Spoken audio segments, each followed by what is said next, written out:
Mast cell tumors. What is a mast cell tumor? Even the word sounds kind of strange. It's M-A-S-T, like the mast of a sailboat. It sounds so unfamiliar to most people because the disease essentially doesn't exist in human medicine, but it's the #1 cancer in dogs. Hi, I'm Dr. Damien Dressler, and I'd like to give you some important information about mast cell tumors. In particular, let's answer the question, what are mast cell tumors, and how do they affect your dog? Most people have never heard of mast cell tumors. They're pretty rare in humans, but in dogs, they're the most common malignant cancer. So if you're dealing with one, please know that you're not alone. Here's a little known fact.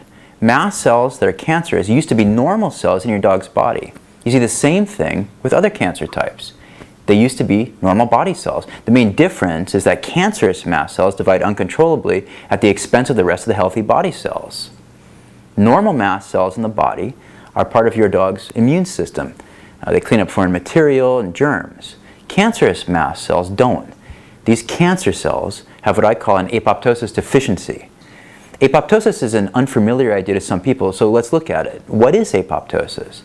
Well, it's a normal process where a cell that's deranged, damaged, infected, or otherwise aberrant quietly commits suicide and is then recycled into healthy body cells. Apoptosis is the body's mechanism for keeping the numbers of healthy cells high and deranged cells low. This process is built into your dog's DNA to protect the body. When there's a deficiency or too little of this normal process, cancer arises. Instead of quietly being replaced by healthy cells, these aberrant mast cells keep dividing. Instead of undergoing apoptosis, cancerous mast cells literally hijack the body, they damage tissue and spread. As these cancer cells proliferate, they can form tumors with many different appearances. I've seen little red bumps, large ulcerated and bleeding lesions, mushroom-shaped growths, soft bumps under the skin, and more. And guess what? All of these different growths with different appearances were all mast cell tumors. For this reason, mast cell tumors are known as the great imitators. So as you can see, it's a very sneaky, clever cancer. These tumors can fool an unaware vet because they can look like anything. Lots of times a vet may say, let's just see if it grows. And lo and behold, it turns out later to be a spreading mast cell tumor. So I think it's so important for you to really be your dog's #1 healthcare advocate and insist that every mast be checked. If we can catch them before they spread, we can act sooner to help protect your dog. It's the growths that we don't check that many times end up biting us in the rear end later, and we kick ourselves wishing we could press a rewind button. Mast cell tumors come most commonly in 3 grades. The grade means how aggressive a given tumor is. So grade 1 are the most commonly benign, grade 2 are intermediate, and grade 3 are universally malignant. Grading is done after a biopsy. When your vet sends the sample to a pathology lab, your vet will get a report back with the grade on it. It usually takes 7 to 10 days after the sample is sent in. I should let you know, though, that in spite of these grades, all mast cell tumors should be treated as potentially dangerous cancers that should be removed. But generally, the lower the grades are less dangerous.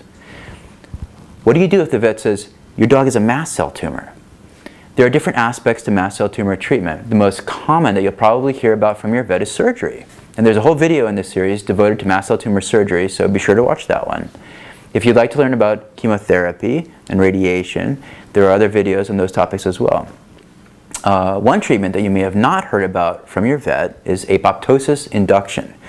This is an additional treatment strategy that I advocate with my canine cancer patients. By helping turn on your dog's dormant apoptosis genes, that's right, they're naturally present, they're just sleeping, you can improve your dog's life quality and fight this clever cancer. So research has shown that apoptogens, which are substances that turn on apoptosis genes, are capable of doing this. By turning on the process of apoptosis, we can help our dog's life quality and more. So if you're interested in learning more about apoptosis and how it can help your dog fight mast cell tumors, I'd like to point you in 2 directions. First, there's an informational website about apoptogens at www.apoptogens.com. And secondly, I discuss this and all mast cell treatment options in my book, The Dog Cancer Survival Guide.